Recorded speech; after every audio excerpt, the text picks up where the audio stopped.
Diable Jump. Salutations les amis, j'espère que vous allez bien. Alors dans cette théorie, nous allons traiter un sujet particulièrement sérieux, le départ de Zoro de l'équipage. Je vais vous prouver qu'un combat Zoro contre Sanji aura lieu, avec comme conséquence ce fameux départ. Je ne dis pas que son départ sera définitif et irréversible, mais il arrivera d'une façon ou d'une autre. Je sais qu'il est difficile d'imaginer une telle histoire au sein de notre équipage si soudé. Ils sont passés par tellement d'épreuves incroyables qu'ils semblent désormais prêts à affronter n'importe quelle difficulté. Sauf qu'il n'y a pas que des personnes extérieures à l'équipage qui peuvent leur porter préjudice, mais bel et bien des membres d'équipage eux-mêmes, comme avec Sanji actuellement. Eh bien oui, malgré mon amour pour ce personnage, il a foutu tous les Mugiwara dans la merde.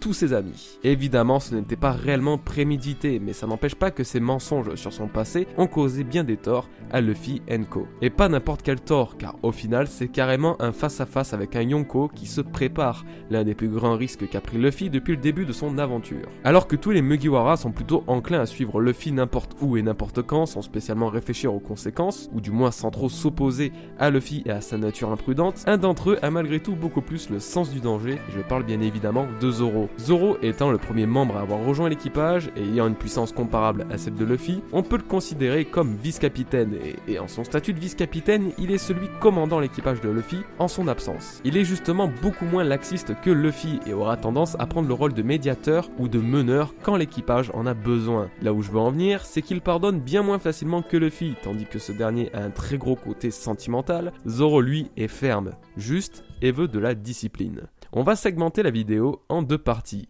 Une où on verra un peu l'état d'esprit de Zoro par le passé et comment il a vécu les quelques différends que l'équipage a pu avoir entre eux. Et une autre partie où on verra ce que peut mener Zoro à quitter l'équipage, ou du moins remettre en cause tous les fondements des Mugiwara. Remontons donc dans le passé. Souvenez-vous du petit arc de transition qu'est Whiskey Peak. Juste après, la première rencontre entre la princesse Vivi qui avait infiltré le Baroque Works pour sauver son pays. Alors que les Mugiwara ne se doutaient d'absolument rien et avaient profité de l'hospitalité des habitants de Whiskey Peak, ces derniers étaient en réalité des chasseurs de primes voulant s'emparer de la coquette somme mise sur la tête à Luffy. Mais malgré la présence d'une grande quantité de chasseurs de primes, la réelle menace venait de l'équipage même, et plus particulièrement de Zoro et Luffy. Ces deux-là auraient pu, à peine arrivés sur Grand Line, mettre fin aux aventures des Mugiwara par un simple malentendu. En effet, et comme je le disais plus tôt, les habitants de cette petite île étaient en réalité des chasseurs de primes. Or, ils se faisaient passer pour de simples villageois aux yeux des Mugiwara pour les soudoyer. Ils leur ont donc offert nourriture, boissons et toit pour la nuit afin de gagner leur confiance. Mais Zoro n'étant pas dupe,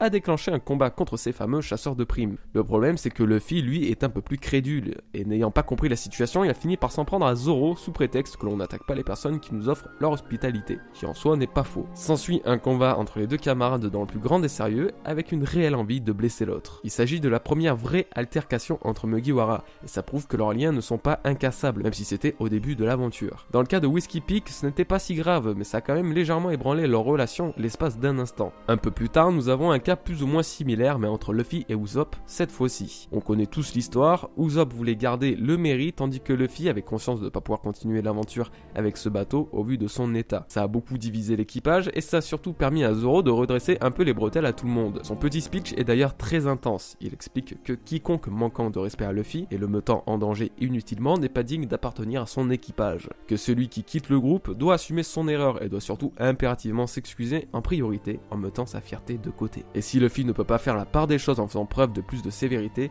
ça serait à son tour de quitter l'équipage. Oui, Zoro a clairement menacé de quitter l'équipage si un des Nakama venait à trahir Luffy et à lui manquer de respect. Que se passe-t-il aujourd'hui avec Sanji ?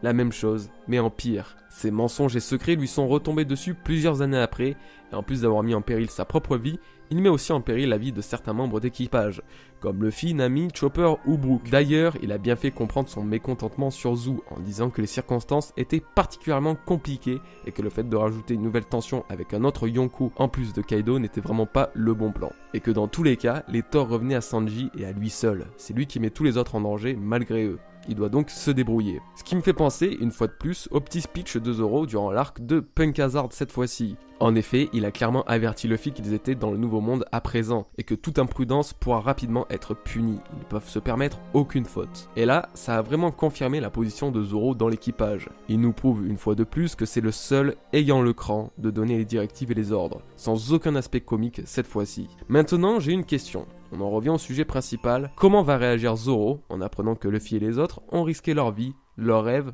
pour sauver Sanji et que ce dernier s'est retrouvé à affronter son capitaine? Comment va réagir Zoro en apprenant que Sanji a frappé Luffy et que ce dernier a laissé passer ça?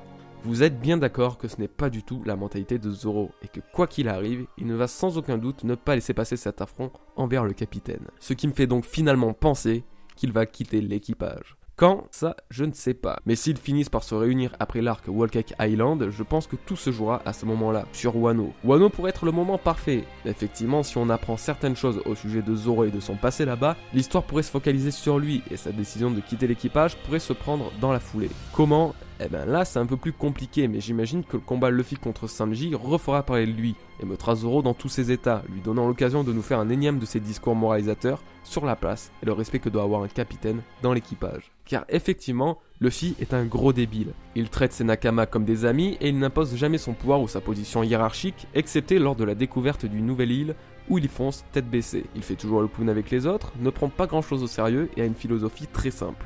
Mais ça n'empêche pas que ça reste le capitaine, et il doit être considéré en tant que tel par ses Nakama, malgré leur relation fraternelle. Et c'est surtout ça que Zoro veut inculquer au travers de ses leçons de morale. Il veut faire comprendre que malgré le fait que Luffy soit un gros idiot, c'est le capitaine et ils lui doivent le respect qu'il mérite. Le fait qu'un membre de l'équipage, en particulier Sanji dans ce cas-là, ne respecte pas cette mentalité rendra sans aucun doute Zoro fou de rage, le forçant à remettre son rôle et sa position en question. Allons un peu plus loin et analysons l'illustration du chapitre 794. Ça fait un moment qu'on ne l'a pas fait et j'ai trouvé peut-être un sens différent à cette image, qui était d'ailleurs connue pour une autre théorie. Certains y voyaient un foreshadowing de la mort de Mihawk au chapitre 944, notamment dû à la phrase « Ultimo Mirror », écrite sur le t-shirt de Zoro qui veut dire « le dernier meilleur ». Bon, enfin non, ça veut rien dire, mais on pourrait traduire ça comme si Zoro allait être l'ultime épéiste de One Piece, et donc que ça signifierait une défaite de Mihawk. Et le 20 décembre 944 pourrait donc être le chapitre 944 qui sortirait l'année prochaine au mois de décembre. Tout ça est un peu tiré par les cheveux, ma version reste un peu plus légère. On voit donc Zoro et Sanji relativement proches l'un de l'autre, tandis qu'ils se font attraper par des zombies qui ont l'air tout autant joyeux qu'eux, ils semblent malgré tout se regarder droit dans les yeux. Zoro porte donc ce fameux t-shirt, Ultimo Mirror, et est assis sur la pierre tombale où est écrit ce fameux chiffre 944. Le Ultimo Mirror peut signifier que Zoro est définitivement le plus fort des deux et que Sanji et lui se seraient départagés dans un combat en 1 contre 1 après le sauvetage de ce dernier. La scène pourrait se passer ainsi, ils sont tous réunis, tous joyeux du retour de Sanji et de la présence d'un potentiel nouveau Nakama dans l'équipage. Mais Zoro lui ne rigole pas et prend Sanji à part. Il s'explique, Zoro lui dit tout ce qu'il a à lui reprocher et c'est à ce moment-là qu'un duel éclate. La victoire reviendra à Zoro, d'où le Ultimo Mirror. Le chiffre 944 lui indique que tout se passera au chapitre 944. Nous sommes déjà au chapitre 866 et on sait que le prochain arc qui débutera sous peu sera celui de Wano. Il y a de grandes chances que tout s'emboîte afin que l'arc de Wano dure jusqu'au chapitre 944, sachant que Whole Cake Island n'est pas encore fini, tout semble vraiment concordé pour le coup. Sachant que, élément troublant, au chapitre 844, c'était le combat Luffy contre Sanji qui était d'actualité, pile poil 100 chapitres avant. D'après moi, le chapitre 944 se nommera Zoro contre Sanji. Vous verrez, tout cela n'est pas une coïncidence. Je pense vraiment que l'équipage sera chamboulé, je le répète depuis le début de la vidéo, mais le comportement de Zoro vis-à-vis de l'insubordination nous confirme bien que l'acte de Sanji ne passera pas si facilement. Oda laisse ses éléments et indices depuis des années dans son manga, et tout commence à prendre forme dès maintenant. Puis scénaristiquement parlant, un combat entre les deux et un départ provisoire de Zoro serait vraiment très intense, tout en ayant une morale très profonde. Après, effectivement, le départ ne sera que provisoire. Les Mugiwara sans Zoro ne sont pas les Mugiwara, je pense qu'on est tous d'accord avec ça. Quoi qu'il en soit les amis, n'hésitez pas à me dire ce que vous en pensez, donnez votre point de vue. Avant de se quitter, je vais vous présenter une chaîne, la chaîne d'un très grand ami, youtubeur, qui mérite d'être clairement plus connu et plus mis en avant. Il s'agit bien sûr du bro Josh l'Otaku. Il fait des reviews de figurines allant de One Piece à Dragon Ball et s'est mis à faire des reviews de chapitres One Punch Man. Sa chaîne comptabilise 2600 abonnés et le rythme de parution de vidéos est vraiment élevé, allant de 2 à 3 fois par semaine. Et honnêtement, la qualité de ses vidéos est juste formidable. Certes, il ne s'agit pas d'une chaîne 100% One Piece, donc certains risquent de ne pas être intéressés, mais je vous jure qu'elle vaut clairement le clin d'œil. En plus, Josh est une vraie crème, vous allez adorer ce gars rien qu'en regardant ses vidéos. Apportez-lui du soutien et abonnez-vous à sa chaîne si le travail qu'il fournit vous plaît. Malgré que ce soit que des chiffres, je peux vous assurer qu'il s'agit d'une motivation sans pareil. Et d'ailleurs, en parlant de chiffres, magnifique transition, nous avons dépassé le cap des 50 000 abonnés. Est-ce que vous vous en rendez compte? Un grand merci à vous les amis, très sincèrement. On croise les doigts pour parvenir aux 100 000 tous ensemble. Sur ce les bros, j'espère que cette vidéo vous aura plu. Comme je l'ai dit tout à l'heure, n'hésitez pas à débattre et même à laisser un petit pouce bleu si ça a été le cas. On se dit à très bientôt pour une nouvelle vidéo les amis. Peace.